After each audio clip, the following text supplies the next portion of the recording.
ভারতের অভিজ্ঞ অলরাউন্ডার রবীন্দ্র জাদেজাকে নিজের শিক্ষক মনে করছেন নতুন তারকা স্পিনার মানব সুথার। বর্ষিয়ান তারকাদের অবসরের পর বর্তমানে জাদেজাই ভারতীয় টেস্ট দলের সবচেয়ে অভিজ্ঞ ক্রিকেটার। একই ম্যাচে টেস্ট ইতিহাসের মাত্র চতুর্থ বোলার হিসেবে 4000 রান ও 350 উইকেটের ঐতিহাসিক মাইলফলক স্পর্শ করেছেন জাদেজা। তার সান্নিধ্য পেয়ে মানবের মতো তরুণ স্পিনাররা নিজেদের বোলিং ধারালো করে তোলার দারুণ সুযোগ পাচ্ছেন। শ্রীলঙ্কার বিরুদ্ধে গল টেস্টের প্রথম ইনিংসে দুর্দান্ত পারফর্ম করে 76 রানে 4টি উইকেট শিকার করেছেন 24 বছর বয়সী সুথার। জাদেজার সঙ্গে মিলে লঙ্কানদের 284 রানে আটকে দিতে গুরুত্বপূর্ণ ভূমিকা পালন করেন তিনি, যার ফলে ভারত প্রথম ইনিংসে 178 রানের বড় লিড পায়।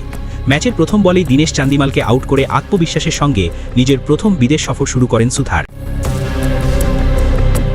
তৃতীয় দিনের খেলা শেষে নিজের অনুভূতি প্রকাশ করতে গিয়ে সুথার জানান, জাদেজার কাছ থেকে তার অনেক কিছু শেখার রয়েছে, বিশেষ করে ক্রিজ ব্যবহার করা এবং ধারাবাহিকভাবে স্টাম্পের লাইনে বোলিং করে ব্যাটারকে ভুল করতে প্ররোচিত করার যে কৌশল জাদেজা প্রয়োগ করেন তা বিশ্বমানের। জাদেজার এই নিখুঁত নিয়ন্ত্রণের ধরন নিজের বোলিংয়ে আয়ত্ত করতে চান তরুণ স্পিনার। শ্রীলঙ্কান স্পিনারদের কৌশল বিশ্লেষণ করে সুথার জানান, এই পিচে বলের গতির তারতম্য ঘটানো এবং একই লাইনে ধারাবাহিকভাবে বোলিং করাটাই মূল চাবিকাঠি।